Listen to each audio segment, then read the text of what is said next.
Students, CB মেরিস্ট্রিম চ্যানেলে আমি তোমাদেরকে ওয়েলকাম জানাচ্ছি। তোমরা যারা ম্যাকআউট ইউনিভার্সিটি থেকে বিসিএ পড়ছো এবং যারা এই 2026 সালে ফোর্থ সেমেস্টারে উঠবে, দেখো তোমাদের আমি বলেছিলাম যে তোমাদের থার্ড সেমেস্টারের পরীক্ষাটা যেহেতু নভেম্বরে স্টার্ট হয়েছিল, এন্ড অফ নভেম্বর, 26শে নভেম্বর থেকে, তো তোমাদের পরীক্ষাটা অনেক দিন আগেই হয়ে গেছে এবং সেক্ষেত্রে তোমরা ডিসেম্বর মাসে অনেকটা টাইমও পেয়েছো। একটা জিনিস মনে রাখবে, এই যে ফোর্থ সেমেস্টার, এটা কিন্তু একটা হায়ার সেমেস্টারেই তোমরা চলে এসছো এবং ফোর্থ সেমেস্টারের এখন যে সিলেবাস, এই সিলেবাসটা কিন্তু নিউ সিলেবাস অনুযায়ী রয়েছে। তো এখন তোমাদের ফোর্থ সেমেস্টারে কম্পালসারি যে পেপার রয়েছে, কম্পালসারি পেপারের মধ্যে 3টে পেপার রয়েছে যেটা খুব ভাইটাল এবং খুব ইম্পর্টেন্ট। যেমন ডেটাবেস ম্যানেজমেন্ট সিস্টেম রয়েছে, অপারেটিং সিস্টেম রয়েছে, সফটওয়্যার ইঞ্জিনিয়ারিং রয়েছে। তো এই 3টে পেপার দেখবে, এখানে কোনো থিওরির ব্যাপার নেই, এখানে তোমাকে সবই পড়ে যেতে হবে।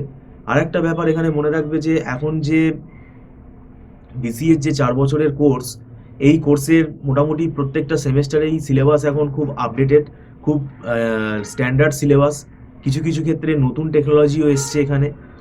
আর এই 3টে সাবজেক্ট, এটা আমাদের আইটির ফাউন্ডেশন।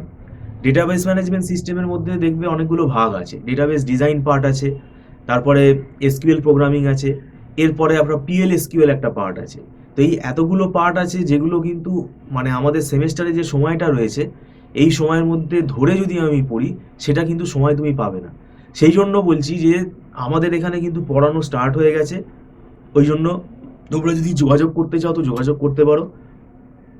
আর একটা বিষয় মনে রাখবে, আমাদের এখানে যে এবারে অপারেটিং সিস্টেম যে সাবজেক্টটা তোমাদের দিয়েছে, এই অপারেটিং সিস্টেম সাবজেক্টটা পুরোপুরি কিন্তু এটা একটা ডেটা মানে অ্যালগোরিদিম বেস সাবজেক্ট, ডেটা স্ট্রাকচারের মতো। এটা কিন্তু অ্যালগোরিদিমই বেশি আছে। তো প্রত্যেকটা অ্যালগোরিদিমই বুঝতে হবে এবং সেই অ্যালগোরিদিমগুলোর ওপরে আবার নিউমেরিক্যাল আছে। এছাড়া কিছু ম্যাথামেটিক্যাল আমাদের ফর্মুলাও আছে, যেমন মেমোরি ম্যানেজমেন্ট, আইপিসি, এগুলোর ওপর ডিস্ক শিডিউলিং, এগুলোর ওপর কিন্তু অঙ্কও আছে।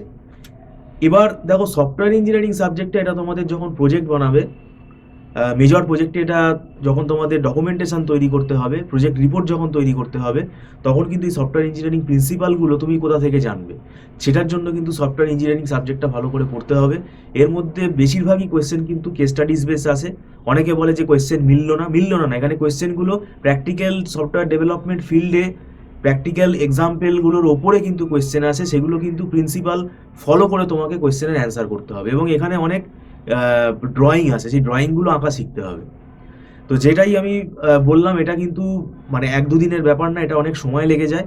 সেই জন্যই আমরা এখানে তোমাদেরকে আগে থেকে নোটিফাই করছি এবং খুব বেশি দেরি করে আসলে পরীক্ষার 1 মাস আগে 2 মাস আগে কিন্তু আমরা অ্যাডমিশান নেই না।